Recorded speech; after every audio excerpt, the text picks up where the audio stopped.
Hello everyone. मैं आपको class 8 की एनसीईआरटी बुक का कंप्लीट सिलेबस करवाऊंगा, इसलिए चैनल को सब्सक्राइब कर बेल आइकन को प्रेस कर लीजिएगा ताकि आपको आने वाली सभी वीडियोस की नोटिफिकेशन मिलती रहे। चलिए आज स्टार्ट करते हैं class 8 chapter 3 understanding quadrilaterals exercise 3.3 से क्वेश्चन नंबर 3। क्वेश्चन 3 में हमें गिवन है can a quadrilateral ABCD be a parallelogram if, और फर्स्ट पार्ट में हमें गिवन है angle D plus angle B equal to 180 degree. Question में हमें यह पूछा है क्या कोई क्वाड्रिलेटरल ABCD पैरेललोग्राम हो सकता है अगर angle D plus angle B 180 degree हो। तो इसको समझने के लिए एक रफ क्वाड्रिलेटरल बना लेते हैं और उसका नाम ABCD रख लेते हैं। तो इस तरह से एक क्वाड्रिलेटरल बना लेते हैं। क्वाड्रिलेटरल का मीन्स जिसकी 4 साइड हों, और इसका नेम रख लेते हैं हम ABCD।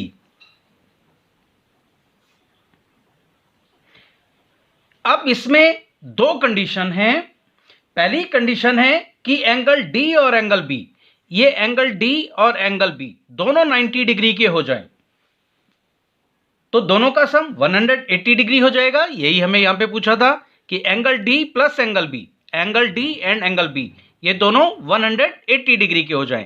तो अगर ये 90 डिग्री का हो और ये 90 डिग्री का हो तो दोनों का सम कितना हो जाएगा? 180 डिग्री हो जाएगा। और पैरेललोग्राम के अपोजिट एंगल्स इक्वल होते हैं, तो यहां अपोजिट एंगल्स दोनों 90 डिग्री के हो जाएंगे, यानी इक्वल हो जाएंगे। तो इस कंडीशन में ये क्वाड्रिलेटरल पैरेललोग्राम हो सकता है। लेकिन दूसरी कंडीशन भी हो सकती है कि इस तरह से अगर कोई दूसरा हम एक क्वाड्रिलेटरल बना दें और यहां इसको A, B, C और D मान लें, और दोनों एंगल्स का एंगल D और एंगल B, ये D और ये B, इनका सम 180 डिग्री होना चाहिए। तो अगर ये एंगल 130 डिग्री हो और ये 50 डिग्री हो तो भी इन दोनों का जो सम है वो 180 डिग्री हो रहा है। लेकिन यहां पे ये एंगल अपोजिट एंगल हैं और ये इक्वल नहीं है, तो ये क्वाड्रिलेटरल नहीं हो सकता है। तो देखिए इस कंडीशन में ये क्वाड्रिलेटरल हो सकता है क्योंकि 90 डिग्री के दोनों अपोजिट एंगल हैं, इक्वल एंगल हैं, और इनका सम भी 180 डिग्री है। और यहां पे अपोजिट एंगल हैं, सम तो 180 डिग्री है लेकिन ये इक्वल एंगल नहीं है अपोजिट एंगल होने के बाद भी, मीन्स ये पैरेललोग्राम नहीं हो सकता है। तो इसका आंसर हम इस तरह से लिख लेंगे कि ये हो भी सकता है और नहीं भी हो सकता है। तो इसका आंसर हम लिख लेंगे कैन बी, मीन्स हो सकता है, और नीड नॉट बी, कोई जरूरी नहीं है कि ये पैरेललोग्राम होगा ही होगा। तो यही इसका आंसर होगा। अब हम कर लेते हैं इसका सेकंड पार्ट। सेकंड पार्ट में हमें गिवन है AB equal to DC equal to 8 centimetre, AD equal to 4 centimetre and BC equal to 4.4 centimetre. इसको समझने के लिए भी हम एक रफ फिगर बना लेते हैं क्वाड्रिलेटरल का। सपोज इस तरह का बना दिया और इसको नाम दे दिया A, B, C and D। अब इसमें हमें गिवन है AB equal to DC, AB और DC ये इक्वल हैं और दोनों इक्वल हैं 8 सेंटीमीटर के, मीन्स ये भी 8 सेंटीमीटर है और ये भी 8 सेंटीमीटर है। इसके बाद हमें गिवन है AD इक्वल टू 4 सेंटीमीटर, ये जो AD है ये 4 सेंटीमीटर का है, और जो BC है ये BC ये 4.4 सेंटीमीटर का है।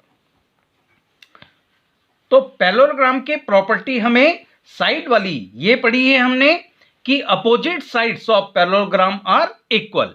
जो अपोजिट साइड्स हैं वो पैरेललोग्राम अगर ये है तो ये इक्वल होती हैं। लेकिन यहां पे अगर आप देखें तो AB और DC ये तो इक्वल हैं, अपोजिट साइड्स हैं, इक्वल हैं, लेकिन ये वाली जो साइड्स हैं अपोजिट साइड्स ये इक्वल नहीं है। AD और BC ये इक्वल नहीं है। अगर ये पैरेललोग्राम होता तो ये भी इक्वल होती और ये वाली साइड जो अपोजिट साइड्स है ये भी इक्वल होती।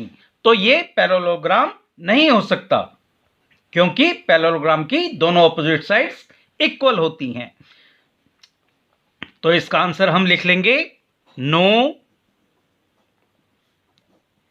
इन a parallelogram opposite sides are equal, but here ये जो AD है ये BC के इक्वल नहीं है। AD is not equal to BC। यही आपका आंसर होगा। अब हम कर लेते हैं इसका थर्ड पार्ट। थर्ड पार्ट में हमें गिवन है angle A equal to 70 degree and angle C equal to 65 degree. इसके लिए भी हम एक फिगर बना लेते हैं ताकि इजीली हम समझ सकें। तो एक क्वाड्रिलेटरल बना लेते हैं और देखते हैं ये पैरेललोग्राम हो सकता है या नहीं। तो ये है A B C D। आप जब भी नेम लिखें तो एक सीक्वेंस में रखें, ऐसा ना हो कि यहाँ A रख दिया, यहाँ B रख दिया, यहाँ C रख दिया, यहाँ D रख दिया। एक सीक्वेंस में आप इधर से भी रख सकते हैं और इधर से भी रख सकते हैं। A B C D इस तरह से भी रख सकते हैं और A B C D इस तरह से भी रख सकते हैं। एक सीक्वेंस में नाम रखिए। इसके बाद हमें देखिए गिवन है angle A equal to 70 degree, यानी ये एंगल है 70 डिग्री, और एंगल C ये हमें गिवन है 65 डिग्री। ये एंगल C है 65 डिग्री, और हमें ये पूछा है क्या ये पैरेललोग्राम हो सकता है या नहीं हो सकता है। तो यहां हमें साफ साफ दिख रहा है कि अपोजिट एंगल्स इक्वल नहीं हैं, और पैरेललोग्राम में अपोजिट एंगल्स हमेशा इक्वल होते हैं। ये देखिए ये एंगल A है, ये 70 डिग्री है, और एंगल C 65 डिग्री है, जो कि इक्वल नहीं है। और पैरेललोग्राम के अपोजिट एंगल्स इक्वल होते हैं, इसलिए यह पैरेललोग्राम नहीं हो सकता। तो इसका आंसर हम लिख लेंगे no in a parallelogram opposite angles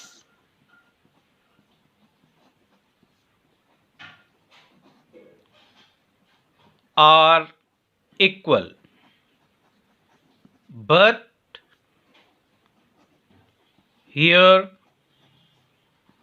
angle A is not equal to angle C। यही इसका आंसर होगा। अब हम कर लेते हैं क्वेश्चन नंबर 4। क्वेश्चन 4 में हमें गिवन है draw a rough figure of a quadrilateral that is not a parallelogram but has exactly two opposite angles of equal measure। एक क्वाड्रिलेटरल की ऐसी रफ फिगर हमें बनाइए जो पैरेललोग्राम नहीं होना चाहिए, लेकिन उसके अंदर दो अपोजिट एंगल्स का जो मेजर है वो इक्वल होना चाहिए, मेजर में वो इक्वल होने चाहिए। तो ऐसा फिगर होता है काइट। देखिए कैसे, एक काइट बना लेते हैं।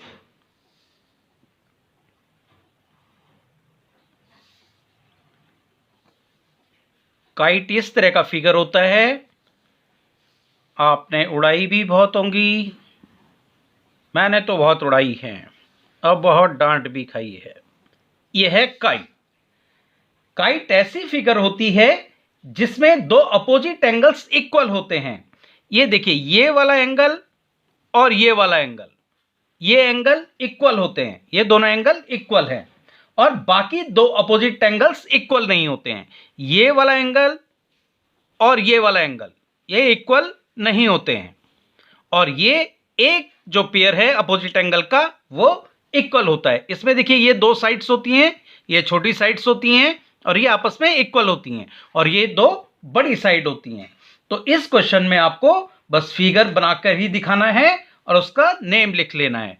तो इसका आंसर आ जाएगा अ काइट। यही आपका आंसर होगा।